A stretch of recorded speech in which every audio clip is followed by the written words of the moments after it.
जो मिलिटेंट होते हैं वो पाकिस्तान से आते हैं। जैसे आबादी है 5,000 की, तो 5,000 में ये मान लो आप 500 उग्रवादी रहते थे। जैसे अपने पुलिस गश्त लगाती है वैसे वहाँ पर उग्रवादी गश्त लगाते थे। राम जी मैं खुशी थे देख रहे हो जल को जुझनो। आज आप आए रहा खेतरी तहसील का उसरिया गांव में ही आर्मी रिटायर मदन सिंह जी एंड से आप बात करेंगे कि इनकी जो अब ये ऑन ड्यूटी था तब इनकी बीच में के दिक्कत आई ही।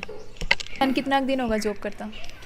मैं 93 में भर्ती हुआ था और 2013 तक ड्यूटी करके आया हूँ, जिसमें उस टाइम में देश के हालात इतने नाजुक थे। उस टाइम में श्रीनगर एरिया में बहुत ज़्यादा मिलिटेंसी थी। तो 93 में हम भर्ती होकर जैसे टर्निंग होते हैं, हमारे को फर्स्ट पोस्टिंग श्रीनगर की मिली। तो श्रीनगर नया नया एरिया था। उसके बाद वहाँ सबसे बड़ी प्रॉब्लम होती है बर्फ़ की, और यहाँ से जब बंदा जाता तो उसको वहाँ सूट नहीं होता, और जैसे भी नया जवान जाता है उसको पूरी सुविधाएं नहीं मिल पाती। वहाँ पर क्लॉथिंग उसके साइज़ के नहीं मिलेंगे, जूते उसके साइज़ के नहीं मिलेंगे। उसमें सबसे बड़ी दिक्कत आती है कि वहाँ रहने के लिए जगह नहीं मिलेगी। तो हम जैसे नए नए गए तो हमारे क्लॉथिंग वाली प्रॉब्लम, उसके साथ में नया एरिया, और उसके साथ में मिलिटेंसी इतनी भयंकर थी वहाँ। जैसे अपने पुलिस गश्त लगाती है वैसे वहाँ पर उग्रवादी गश्त लगाते थे। एक्सपीरियंस भी इतना नहीं था। उसके बाद में ड्यूटी करते करते ऐसा कोई भी दिन नहीं जाता था जहाँ फायरिंग नहीं होती थी या हमारे को अम्बुश में नहीं जाना पड़ता था। अम्बुश में चले जाते थे, अम्बुश के अंदर 72 घंटे ऐसे ही रहना पड़ता था। जैसे यूनिट से गए उसी कपड़ों में, और जो साथ में खुरमले होते हैं, आप जैसे गांव में बनाते हैं ना खुरमले, उस टाइम वहाँ फौज में खुरमले बना के दिए जाते हैं। उन खुरमलों से 72 घंटे का टाइम निकालना पड़ता है, और ऊपर से गोलियाँ आती रहती है। तो उनको देख देख करके एक बार मतलब दिल में ये भी आता है आप कहाँ फंस गए।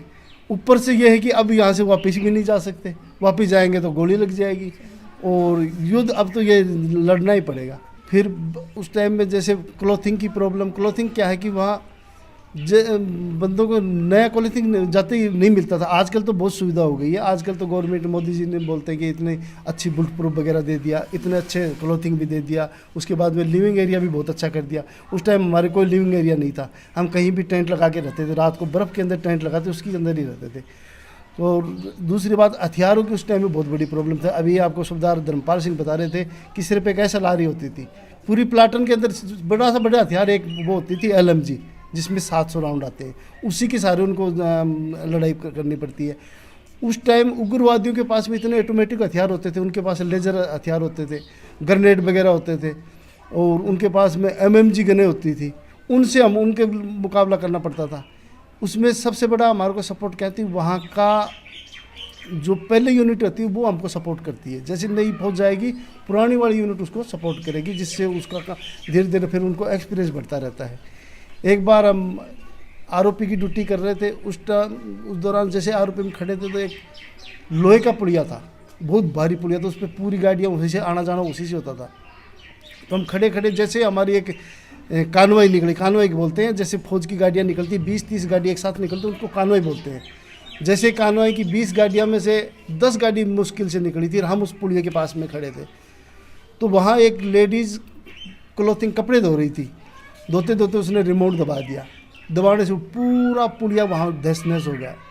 उसमें उस टाइम में गाड़ियाँ होती थी स्टालियन, तो स्टालियन के पीछे जवान बैठे थे 20, और आगे ड्राइवर के आगे जो वो होता है इंजन होता था, जैसे ट्रक वाला से वो होता था ये साधन।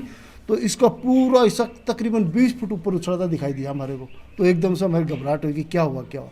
उसके बाद में जैसे हमने हरकत की तो वो उस लेडीज़ ने वो रिमोट पानी में फेंक दिया। देखते देखते घबराहट में फिर वो आगे फौज की कार्रवाई चलती रहती है, और दूसरी मतलब साधन मिल जाते हैं, दूसरी यूनिट हमारे साथ में आ जाती है, और हमारे को वहाँ सपोर्ट मिला।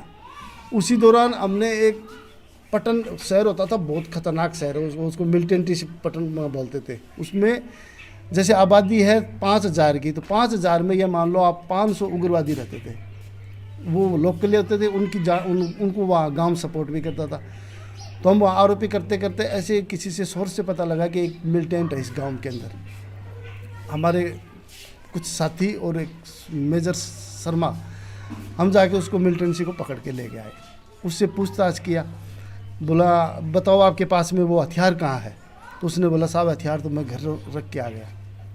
तो एक गाड़ी लिया, उसके साथ में एक ऑपरेटर लिया, और मेजर साहब और 5 हम जवान चले गए। जा कर के उसको बताया कि अभी चलो वो आप हथियार निकाल के दो। तो वो बोला मेरा जो घर के बीच में आंगना होता है ना, आंगना, बोले इस आंगने में है साहब वो हथियार। तो बोला तेरा हथियार आप ही निकालो। तो उसने क्या, उससे खुदाई शुरू कर दी गत्ती से। तो गत्ती से खुदाई करते करते उसने, एक जवान उसके पास में खड़ा था, हमारा जवान साथी, उसने गत्ती मारी सिर के अंदर। लेकिन बचाव ये हुआ कि वो हेलमेट लगा रखा था, और वहाँ एक वो आता है पार्क, वो जो कोट बोलते हैं उसको, बर्फ़ का कोट आता है, तो उससे उसके लग नहीं पाई, मतलब चोट नहीं लग पाई, और वो आपस में मतलब एक दूसरे में मतलब आपस में भिड़ गए। पास में हमारे एक जवान लाइट मशीन गन लेके खड़ा था। उसने सोचा अगर मैं दूर से गोली मारूंगा तो मेरे जवान के भी लग सकती है। उसने यहाँ उग्रवादी के यहाँ लगा कर उसने बुर्स्ट फायर खोल दिया। बुर्स्ट फायर खोलते ही वो उग्रवादी तो वहाँ ख़त्म हो गया। ख़त्म होते ही अब पूरा गांव, उस गांव में तकरीबन 5000 की आबादी थी, लेडीज़ और जेंट्स। वहाँ क्या है, जेंट्स कम आते हैं, लेडीज़ बहुत ज़्यादा आती है।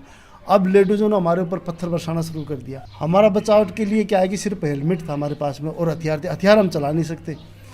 नज़दीक में 33 GR बोलते हैं जिसको, ये उसकी एक क्वालिटी रहती थी। उनको कमांड मतलब कंट्रोल द्वारा उनको मैसेज दिया गया कि साहब ऐसे से हम गांव में गिर गए हैं और आप जल्दी से जल्दी आओ। उनकी फिर घातक दस्ता बोलते हैं, जिसके अंदर क्वालिटी बोलते हैं उनको, वो घातक दस्ता, उसके पास में तकरीबन 100 जवान और सपोर्टर के लिए वो आए और हमारे कुछ गांव से अंदर से निकाल के ले गए। इसी प्रकार एक बार मतलब बड़े का जो लोग है वो भी बना आतंकवादियों सपोर्ट करता। वो क्या है कि वहाँ के वो लोकल जो मिलिटेंट होते हैं वो पाकिस्तान से आते हैं, तकरीबन 5 मिलिटेंट, और 25 आदमी वहाँ के सपोर्टर होते हैं उनके। तो उन्हीं की गांव, उन्हीं घरों से उनको खाना मिलता है, उन्हीं घरों से उनको रहना सहना मिलता है, उन्हीं मन की उनकी जो भी ज़रूरतें हैं वो गांव पूरा करता है उनका। जैसे कोई मुखिया होता है, लंबरदार बोलते हैं उनको, वो लंबरदार गांव से इकट्ठा पैसे करके उनकी सपोर्ट करता है, हथियार भी उनको मुहैया कराता है, खाना भी देता है और रहने की व्यवस्था करता है। और फौज की जो भी हरकत होती है वो गांव में उनको बताता है कि हमारे गांव में इतने सैनिक और फलानी जगह उनकी टुकड़ी, ये उनकी इस प्रकार की ड्यूटियाँ है। तो वो हमारा माइनस पॉइंट होता है, उनका प्लस पॉइंट होता है। दूसरा क्या होता है, जैसे हम तो ड्रेस के अंदर हैं, एक सेना के अंदर तो ड्रेस में रहना पड़ेगा। आप कहीं भी चले जाओ तो हम तो अलग थलग दिखाई देंगे, और वो उन्हीं के भेष में रहते हैं, तो उनको पता नहीं लगता ये उग्रवादी है या गांव वाला है। तो जैसे हम निकलते तो वहाँ क्या है, खिड़कियाँ होती हैं, जंगले होते हैं, जंगले के अंदर कभी भी फायर आ सकता है। हम जैसे आरोपी में खड़े हैं तो हमारे को क्या, अपना बचाव के वहाँ की सिखलाई कि अपना बचाव करके ही रहना पड़ेगा, बचाव करके ही खड़ा रहना पड़ेगा, नहीं तो पता नहीं किस जंगले से कब फायर आ जाए, कब कौन खत्म हो जाए। जहाँ थे एक बार बताई कि थे अंदर तंबू के अंदर बैठा था और ऊपर से गोलियां बरस रही थी, तो भी टाइम पर थंडर कौन लागी होगी? डर तो लागे, सबसे पहले तो अपनो जान बचाना चाहो, जो भी है सबसे पहले। अगर आप सुरक्षित हो तो देश सुरक्षित है और परिवार सुरक्षित है, तो सबसे पहले तो अपने आप को बचाना है। उसके बाद में उस टाइम में जब फायर आता है उस टाइम में जान को, अपने आप को बचाते हो उसको, जब तक उसको नहीं मारेंगे या फायर नहीं करेंगे तब तक वो रुकेगा नहीं। कभी ऐ भी हो के मन में कि नहीं नौकरी नाकरी छोड़ के घर चला? ऐसा तो कभी नहीं होता, क्योंकि वहाँ एक माहौल ही ऐसा होता है कि वहाँ एक जज्बा होता है। जैसे अपन कहीं भी जा रहे हैं, कुछ भी कर रहे हैं, तो उसके लिए एक जज्बा होता है, तो वो देश के लिए एक जज्बा होता है। और जब सामने फायर आता है उस टाइम में तो पीछे मुड़ के देखना और भगड़े की तो ज़रूरत ही नहीं है। अगर आप पीछे मुड़ोगे तो आप सबसे पहले आप ही मारे जाओगे। इसलिए सबसे पहले उसको दबाने के लिए, जैसे उसने एक फायर किया तो उसके ऊपर अपने 20 फायर करेंगे तो ही अगला दब के भगेगा। थानी जॉब में आने खातिर कौन मोटिवेट करो? जॉब में आने के लिए तो मेरे दादाजी भी फौज में थे, मेरे पिताजी भी फौज में थे और मैं भी फौज में हूँ, और मैं चाह रहा हूँ कि मेरे बच्चे को भी मैं फौज में भेजूँ। उसके बाद में हमारे गांव में तो हर घर के अंदर फौजी हैं, तो उनकी ड्रेस देखते थे, उनके रहन सहन देखते थे, उनका बोल चाल देखते थे, वो आदर सम्मान, तो दिमाग में ये बैठे कि अपने को फौज में जाना है। तो अगर थारा आसपास में भी कोई जो फौजी वगैरह या फिर कोई बड़ी जॉब बन पर भी अगर इंटरव्यू वगैरह देना चाहो तो कमेंट बॉक्स में कमेंट करके ज़रूर बताइयो, और अगर कोई प्रॉब्लम है तो वह भी कमेंट बॉक्स में कमेंट करके ज़रूर बताइयो। मैं थारे तक पूछने की पूरी कोशिश करांगा। चैनल ने अभी तक सब्सक्राइब नहीं करियो तो सब्सक्राइब जरूर करियो, और कन्ने एक बेल आइकन बटन है बिन जरूर दबा दियो ताकि आने वाला सारा वीडियो का नोटिफिकेशन है वो थार तक पहुँच सके। जय झुंझुनू, जय राजस्थान।